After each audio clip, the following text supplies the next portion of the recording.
मैं doctor Gabriel Khan से आचार्य राजनीति विज्ञान राजकीय महाविद्यालय अजमेर। हमारा जो विषय था वो था अंतर्राष्ट्रीय कानून। अंतर्राष्ट्रीय कानून एमए फाइनल ग्रुप ए का फर्स्ट पेपर है। MA final group A MDS university Ajmer. हमारा जो इसमें विषय चल रहा था, जो टॉपिक चल रहा था वो था अंतर्राष्ट्रीय कानून के आधार, बेसिस ऑफ इंटरनेशनल लॉ।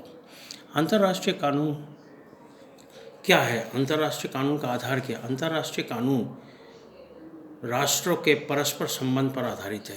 राष्ट्रों के जो परस्पर संबंध हैं उस पर आधारित है। अंतर्राष्ट्रीय कानून का जो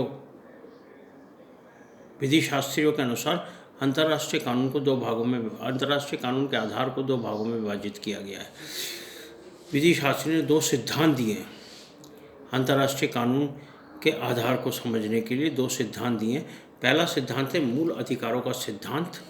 मूल अधिकारों का सिद्धांत, थ्योरी ऑफ फंडामेंटल राइट्स। मूल अधिकारों का सिद्धांत, थ्योरी ऑफ फंडामेंटल राइट्स। दूसरा है सहमति सिद्धांत, कंसेंट थ्योरी। तो पहला जो सिद्धांत है मूल अधिकारों का सिद्धांत, वो हमने कर लिया था। मूल अधिकारों का सिद्धांत क्या कहता है, थोड़ा सा संक्षेप में बता दूं आपको। इस सिद्धांत का आधार सामाजिक समझौता सिद्धांत की प्राकृतिक अवस्था है। आधार क्या है? सामाजिक समझौते की प्राकृतिक अवस्था इसका आधार है। ये जो सिद्धांत है ये क्या कहता है? ये कहता है जब एक राज्य अपने मूल अधिकारों को बनाए रखने की इच्छा रखता है, जब एक राज्य अपने मूल अधिकारों को बनाए रखने की इच्छा रखता है तो साथ ही उसका यह कर्तव्य हो जाता है कि वे अन्य राष्ट्रों के अधिकारों को मान्यता प्रदान करें। अन्य राष्ट्रों के अधिकारों को मान्यता प्रदान करें, ये हमने कर लिया था। आज हम करेंगे मूल अधिकारों के सिद्धांत की आलोचनाएं। कोई भी सिद्धांत आता है उसकी आलोचना होना आवश्यक है।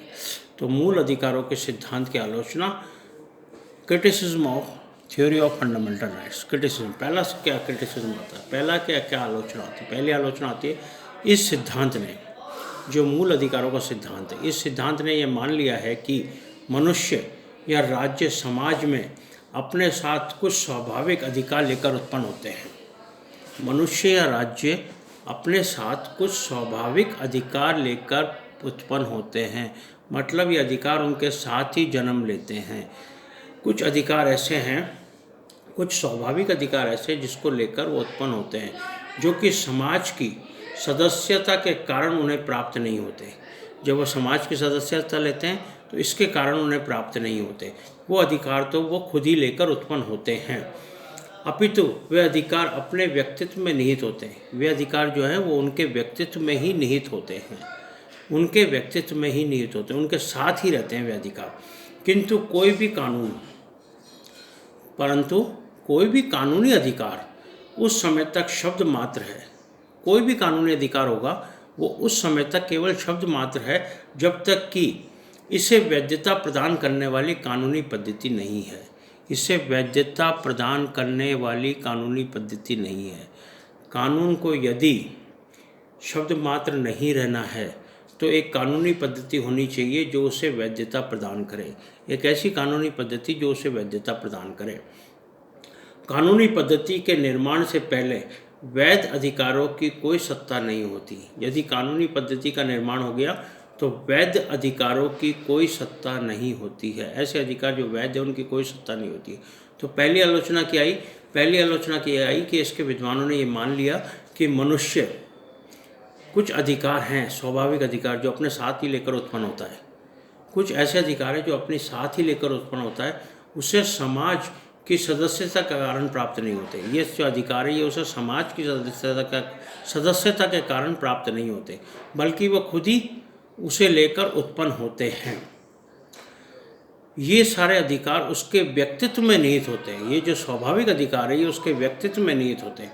किंतु कोई भी कानूनी अधिकार, कोई सा भी कानूनी अधिकार उस समय तक शब्द मात्र है, केवल शब्द है, केवल शब्द मात्र है जब तक कि इसे वैधता प्रदान करने वाली कानूनी पद्धति नहीं हो, जिसे वैधता प्रदान करने वाली कोई कानूनी पद्धति नहीं हो। कानूनी पद्धति के निर्माण से पहले वैध अधिकारों की कोई सत्ता नहीं होती है। जब कानूनी पद्धति का निर्माण होता है उससे पहले वैध अधिकार जो होते हैं उनकी कोई सत्ता नहीं होती है। ये थी पहली आलोचना। दूसरी आलोचना, यह सिद्धांत मतलब मूल अधिकारों का सिद्धांत, यह सिद्धांत व्यक्तियों और राज्यों के सामाजिक संबंधों को गौण समझता है। व्यक्तियों और राज्यों के सामाजिक जो उनके संबंध होते हैं उसको क्या समझता है, उसको गौण समझता है और उनके व्यक्तित्व को अधिक महत्व देता है। ये जो सामाजिक संबंध हैं इनको तो गौण समझता है और व्यक्तित्व को अधिक महत्व देता है। व्यक्तित्व क्या है व्यक्ति का, उसको अधिक महत्व देता है। तो इसकी दूसरी आलोचना बनी कि यह सिद्धांत क्या करता है, व्यक्तियों और राज्यों के सामाजिक समझौते को तो गौण समझता है परंतु व्यक्तियों के व्यक्तित्व को अधिक महत्व देता है। तो जब व्यक्तियों के व्यक्तित्व को अधिक महत्व देता है तो इसकी आलोचना बन जाती है। तीसरी आलोचना आती है, तीसरी और आखिरी आलोचना, यह सिद्धांत अंतर्राष्ट्रीय सिद्धांतों का अस्तित्व ही समाप्त कर देता है। यह सिद्धांत क्या करता है, अंतर्राष्ट्रीय सिद्धांतों का अस्तित्व ही समाप्त कर देता है। अंतर्राष्ट्रीय सिद्धांतों का अस्तित्व पूरी तरह से समाप्त कर देता है क्योंकि इसके अंतर्गत राज्यों की प्रकृति में ही स्वतंत्रता की कल्पना की जाती है। इसके अंतर्गत क्या किया जाता है, इसके अंतर्गत राज्यों की जो प्रकृति है उसमें ही स्वतंत्रता की कल्पना की जाती है। स्वतंत्रता को देखा जाता है, स्वतंत्रता की कल्पना की जाती है और ये भुला दिया जाता है। स्वतंत्रता की कल्पना की जाती है और यह भी भुला दिया जाता है कि राज्यों का मिलन ऐतिहासिक विकास की अवस्था का परिणाम है। राज्यों का जो मिलन है, राज्य जो मिले हैं वो किसके द्वारा मिले, ऐतिहासिक विकास की अवस्था का परिणाम है। ऐतिहासिक विकास, जैसे जैसे विकास हुआ राज्य आपस में मिलते गए। तो ये सिद्धांत क्या कह रहा है, तीसरी आलोचना क्या करी, ये सिद्धांत अंतर्राष्ट्रीय सिद्धांतों के अस्तित्व को समाप्त कर रहा है। अंतर्राष्ट्रीय सिद्धांत का कोई अस्तित्व नहीं रह जाता इस सिद्धांत के अनुसार, क्योंकि इसके अंतर्गत क्या किया जाता है, इसके अंतर्गत राज्यों की प्रकृति में ही स्वतंत्रता की कल्पना की जाती है। राज्यों की जो प्रकृति उसमें ही ये कल्पना की जाती है, स्वतंत्रता की कल्पना की जाती है और ये भुला दिया जाता है, क्या भुला दिया जाता है कि राज्यों का मिलन, राज्यों का जो मिलन हुआ वो ऐतिहासिक विकास की अवस्था का परिणाम है। ऐतिहासिक विकास जो चला आ रहा उसकी अवस्था का परिणाम है। तो ये तीसरी और आखिरी आलोचना। अब हम आते हैं दूसरे सिद्धांत पर, सहमति सिद्धांत, कंसेंट थ्योरी। सहमति सिद्धांत, कंसेंट थ्योरी। सहमति सिद्धांत के मुख्य समर्थक अस्तित्ववादी हैं, पॉजिटिविस्ट। अस्तित्ववादी, पॉजिटिविस्ट। मुख्य समर्थक कौन है सहमति सिद्धांत के, अस्तित्ववादी, पॉजिटिविस्ट। एक लाइन का क्वेश्चन है कि सहमति सिद्धांत के मुख्य समर्थक कौन हैं। सहमति सिद्धांत के मुख्य समर्थक हैं अस्तित्ववादी, पॉजिटिविस्ट।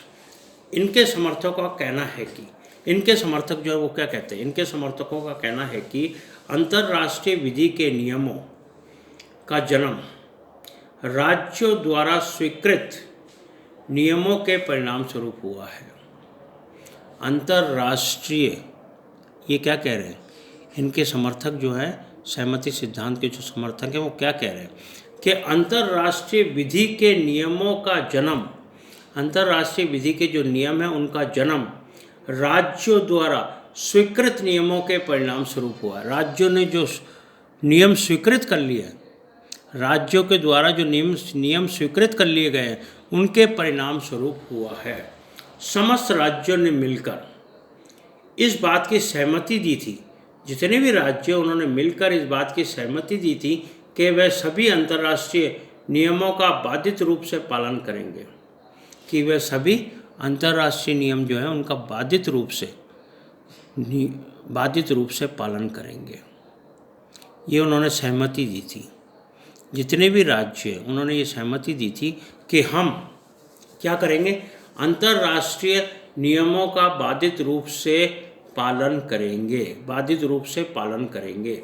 जब आचरण के नियम, जब आचरण के किसी नियम को बाध्यकारी रूप में लागू समझ लिया जाता है, जब आचरण के किसी नियम को बाध्यकारी रूप में लागू किया हुआ समझ लिया जाता है तो वह कानून बन जाता है। आचरण का कोई ऐसा नियम जिसे बाध्यकारी रूप में लागू समझ लिया जाता है तो वो क्या बन जाता है, तो वह कानून बन जाता है, कानून बन जाता है, वो कानून हो जाता है। औपचारिक संधियाँ, अभिसमय, औपचारिक संधियाँ और अभिसमय संबंधित पक्षों की स्वीकृति पर आधारित होते हैं। औपचारिक संधियाँ और अभिसमय किस पर आधारित होते हैं? किस पर आधारित होते हैं? औपचारिक संधियाँ और अभिसमय संबंधित पक्षों की स्वीकृति पर आधारित होते हैं। जितने भी पक्ष हैं, संबंधित पक्षों की स्वीकृति, उनकी स्वीकृति जो है उस पर आधारित होते हैं, स्वीकृति पर आधारित होते हैं। इस प्रकार की प्रत्यक्ष स्वीकृति, ये जो स्वीकृति दी जाती है, इस प्रकार की प्रत्यक्ष स्वीकृति के साथ साथ, प्रत्यक्ष स्वीकृति जो स्वीकृति उन्होंने दी है, स्वीकृति, उसके साथ साथ विशेषकर सिद्धांतों के संबंध में राज्यों की अप्रत्यक्ष स्वीकृति भी रहती है। प्रत्यक्ष स्वीकृति के साथ साथ राज्यों की अप्रत्यक्ष स्वीकृति भी रहती है। मतलब राज्य ये स्वीकार कर लेते हैं प्रत्यक्ष रूप से और अप्रत्यक्ष रूप से, दोनों स्वीकृति राज्यों की रहती है। ओपनहीम के अनुसार, एक विद्वान हुए ओपनहीम, उन्होंने क्या कहा है? ओपनहीम के अनुसार राज्यों की सामान्य सहमति, राज्यों की सामान्य सहमति अंतर्राष्ट्रीय कानूनों के विकास का आधार रही है। इन्वर्टेड कॉमास में ले लेना, राज्यों की सामान्य सहमति, राज्यों ने जो सहमति दी है, राज्यों की सामान्य सहमति अंतर्राष्ट्रीय कानूनों के विकास का आधार रही है। अंतर्राष्ट्रीय कानूनों के विकास का आधार रही है। इन्वर्टेड कॉमास बंद। ओपनहीम ने क्या कहा? ओपनहीम ने कहा कि राज्यों की सामान्य सहमति, क्योंकि सहमति सिद्धांत है तो राज्यों की सामान्य सहमति अंतर्राष्ट्रीय कानूनों के विकास का आधार रही है। अंतर्राष्ट्रीय कानून जो उनके विकास का आधार रही है, उनके विकास के लिए आवश्यक है, उनके विकास का आधार रही है। यह सहमति, ये जो सहमति है, जो ये सहमति दी है राज्यों ने, सामान्य स्वीकृति सहमति जो दी है राज्यों ने, सामान्य सहमति जो दी है वो क्या है? यह सहमति स्पष्ट, स्पष्ट का मतलब एक्सप्रेस, मतलब खुद की द्वारा दी गई, स्पष्ट एक्सप्रेस, तथा परिलक्षित, परिलक्षित इम्प्लाइड, तथा परिलक्षित इम्प्लाइड दोनों ही होती है। मतलब ये जो स्वीकृति दी गई है ये क्या होती है? ये एक्सप्रेस, स्पष्ट भी होती है और परिलक्षित, इम्प्लाइड भी होती है, दोनों ही होती है। तो ये था सहमति सिद्धांत। सहमति सिद्धांत क्या कह रहा है? सहमति सिद्धांत के मुख्य समर्थक हैं अस्तित्ववादी, पॉजिटिविस्ट। ये क्या कह रहे हैं? ये कह रहे हैं, इन्होंने क्या माना था? इनका मानना था कि अंतर्राष्ट्रीय विधि के नियमों का जन्म, अंतर्राष्ट्रीय विधि जो है इसके नियमों का जन्म राज्यों द्वारा स्वीकृत नियमों के परिणाम स्वरूप हुआ है। राज्यों ने जो स्वीकृत किए नियम, उनके परिणाम स्वरूप हुआ है। राज्य जो नियम स्वीकृत करते हैं उनके परिणाम स्वरूप हुआ है। तो ये था